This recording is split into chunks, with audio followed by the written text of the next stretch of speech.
Assalamualaikum warahmatullahi wabarakatuh. Kami dari kelompok 1 mata kuliah struktur data akan mempresentasikan proyek yang telah kami buat, yaitu sistem manajemen proses rekrutmen karyawan.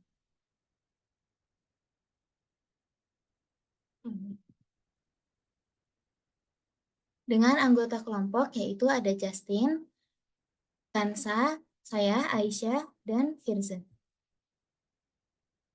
Proses rekrutmen karyawan merupakan salah satu aspek penting dalam sebuah perusahaan.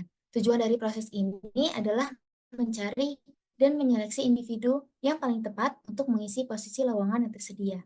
Rekrutmen yang efektif dapat membantu perusahaan mendapatkan karyawan yang kompeten dan berbakat yang pada akhirnya dapat meningkatkan kinerja dan produktivitas perusahaan. Akan dilanjutkan oleh Firza.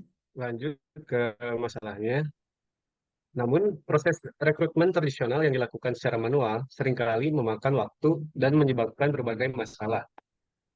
Antara lain, satu, ketidakefisienan proses yang lambat dan tidak efisien. Ketidakakuratan, rentan terhadap kesalahan dalam data pelamar. Yang ketiga, kurangnya transparansi. Pelamar tidak mengetahui status lamaran mereka, yang dapat menyebabkan frustasi. Tujuan dari mini project seleksi dan penjadwalan wawancara. Sistem ini diharapkan dapat memberikan solusi yang terstruktur dan efisien bagi tim HR dalam mengelola proses rekrutmen dari awal hingga akhir. Selanjutnya akan dijelaskan oleh Kansa. Oke, selanjutnya mengenai struktur data yang kita gunakan, yaitu terdapat 3 struktur data. Yang pertama adalah struktur data array, di mana array merupakan tipe data yang memungkinkan sebuah variabel dapat menampung banyak nilai sekaligus dengan tipe yang sejenis tentunya. Array juga memiliki beberapa jenis, namun pada program kami hanya menerapkan array sebatas 1 dimensi saja. Sebagaimana kita tahu juga bahwa setiap anggota array dapat diakses melalui suatu indeks sehingga membuat array mudah dalam penyimpanan dan juga pengambilan data. Hal ini tentunya yang menjadi alasan kami menerapkan struktur data array pada program dan juga sebagai penunjang dalam membuat struktur data lainnya yaitu hash table. Kemudian yang struktur data kedua adalah map, di mana map adalah sebuah penyimpanan yang dapat menampung pasangan elemen data yaitu key dan juga value-nya secara terurut tanpa adanya duplikat. Kemudian yang ketiga adalah hash table. Selanjutnya mengenai fungsi yang kami terapkan pada program, terdapat 4. Yang pertama untuk mendaftarkan posisi lowongan dan juga mengelola informasi lowongan. Yang kedua untuk melakukan seleksi dan juga penilaian pelamar. Yang ketiga untuk penjadwalan wawancara. Dan yang terakhir fungsi untuk pencatatan riwayat, rekrutmen, dan juga analisis efektivitas. Kemudian untuk demo sistemnya akan dilakukan oleh Justin.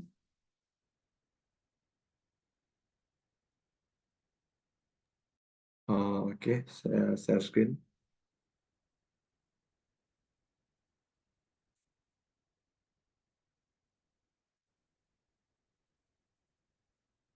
Oke, jadi ini overall code kita yang kita gunakan untuk fungsi-fungsi tadi. Jadi untuk kita jalankan dulu programnya. Di sini di tampilan pertama itu kita harus login, dan untuk login itu kita harus registrasi akun baru. Jadi kita akan pilih menu 2 untuk registrasi. Di sini untuk passwordnya itu nggak bisa duplikat. Jadi kalau misalkan sudah ada yang menggunakan password Justin, ini akan nggak bisa. Jadi passwordnya itu harus beda dari orang lain. Registrasi Anda berhasil. Sekarang kita login untuk masuk. Cukup menggunakan password karena password tadi nggak bisa sama. Di sini fungsi yang pertama itu mendaftarkan posisi lowongan. Untuk mendaftarkan posisi lowongan itu kita ke manajemen perekrutan di nomor 5. Dan kita akan nambah lowongan di nomor 2. Masukkan posisi lowongan, misalkan yang kita cari adalah seorang backend. Deskripsi lowongannya ini bisa panjang, tapi kita cukup misalkan mencari backend. Persyaratan yang dibutuhkan itu misalkan Excom. Dan ini masukkan pilihan-pilihan waktu wawancara, kita bisa masukin berapa aja, dan kita masukkan 0 jika sudah tidak ada lagi. Misalkan kita masukkan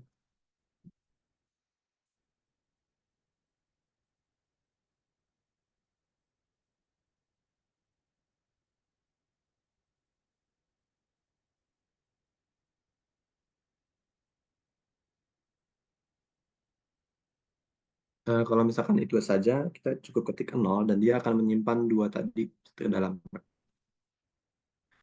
Kemudian di sini kita bisa kembali dan kita misalkan mau melihat lowongan apa aja yang tersedia, kita cukup ngetik 1, jadi sudah muncul gitu lowongannya yang ada.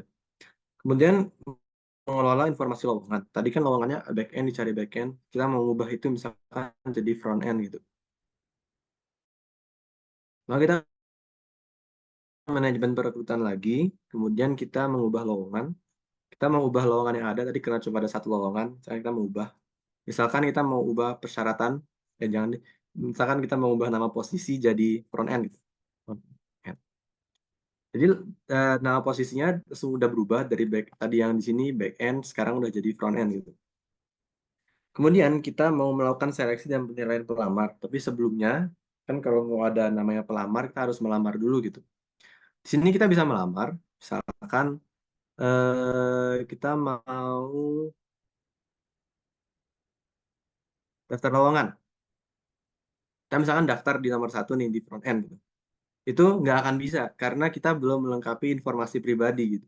Jadi gimana cara yang melamar ya kita harus melengkapi informasi pribadi di nomor 3. Nah, masih bisa dilihat di sini ID-nya ini random karena tadi kita pakai hash table sama pakai map, jadi ID-nya itu di random. Jadi nggak akan berurutan ID-nya dan nggak akan duplikat. Bisa dilihat di sini nomor HP dan lain-lain tuh masih kosong, jadi kita isi aja gitu, lengkapi informasi pribadi, misalkan nomor HP-nya .ga, tempat tanggal lahirnya misalkan Jakarta, April gitu. Emailnya misalkan 123, alamatnya Lebak. Pendidikan terakhir SMA. Nah, langsung muncul datanya langsung lengkap semua. Pengalaman kerja sama keterampilan kita isi juga deh. Ini akan diubah itu 7. Tadi kan pengalaman kerja sama keterampilan nggak ada. Kita bisa isi di sini. Misalkan kita tidak ada pengalaman kerja, kita bisa nambah pengalaman kerja. Misalkan apa ya? Kerja. Magang, jadi magang. Kalau misalnya nggak ada lagi, ketik 0. Keterampilan juga kita tambah, misalkan buat keterampilan rajin. Udah cukup. Kalau kita ketik kembali, pengalaman kerja sama keterampilannya sekarang udah ada. Karena informasi pribadinya sudah lengkap, sekarang kita bisa daftar lowongan di front end tadi. Dan kita bisa milih waktu wawancara. Misalkan kita mau milih waktu wawancara yang nomor 1 gitu. Kita bisa. Dan kita yes. Karena tadi kita udah ambil waktu wawancara nomor 1, tadi kan di sini waktu wawancara ada 2 nih, 14 sama 15 gitu, 17 sama 18 April. Kalau misalnya kita ke informasi lowongan lagi, sekarang waktu wawancaranya udah berkurang 1 gitu, karena tadi yang 14 sudah diambil sama kita. Jadi itu tuh fungsi penjadwalan wawancara dan konfirmasi otomatis. Fungsi untuk melakukan seleksi dan penilaian pelamar itu di manajemen perekrutan juga. Di pembagian penilaian pelamar gitu. Kita masuk ke daftar lowongan yang ada, misalnya kita pencet 1 front end, nanti akan muncul siapa aja yang telah mendaftar di posisi itu gitu. Tadi kan kita daftar sebagai Justin di waktu wawancara 14-17 April 2024. Nah, sekarang kita akan milih si Justin ini untuk memberikan penilaian. Oh ya, sebelumnya saya akan lihat tadi kan kita udah melamar gitu. Sekarang kita ke riwayat pelamaran, bisa dilihat di sini. Tadi kan kita daftar di front end tuh ID 1, ini tuh bukan ID user tapi ID lowongannya gitu. Dan statusnya masih menunggu, efektivitas dan analisisnya masih kosong karena emang belum dinilai. Status ditolak dilamarnya juga masih belum ada gitu. Sekarang kita sebagai seorang orang yang membuat lamaran, kita bisa menilai gitu. Di penilaian pelamar, kan, masukkan pilihan, tadi kan kita memilih si Justin ini, masukkan pilihannya 1. Data berikut karakter, kita bisa menilai aspeknya itu ada 5. Yang pertama itu karakter, misalkan kita kasih nilai 7. Yang kedua itu sikap, misalkan 8. Komunikasinya misalkan ini bisa sampai 1 titik di belakang koma, bisa 6,7. Pengalamannya misalkan tadi kan Justin pengalamannya ada magang jadi 10 misalkan. Kompetensinya 9. Ini langsung disimpan. Status diterima ditolaknya misalkan diterima. Penilaian telah berhasil disimpan. Kalau kita kembali, kita ke riwayat pelamaran lagi. Nanti akan muncul tadi statusnya yang tadi kan statusnya masih menunggu, efektivitasnya 0, analisisnya juga kosong gitu. Di sini sudah terupdate semua, efektivitas itu rata-rata dari semua kriteria ini, statusnya diterima, dan penilaiannya seperti itu. Jadi itu untuk 4 fungsi yang ada pada kami. Mungkin sekian dari saya. Kalau mau keluar, 0. Jam 0 lagi. Oke, sekian presentasi dari kami. Wassalamualaikum warahmatullahi wabarakatuh.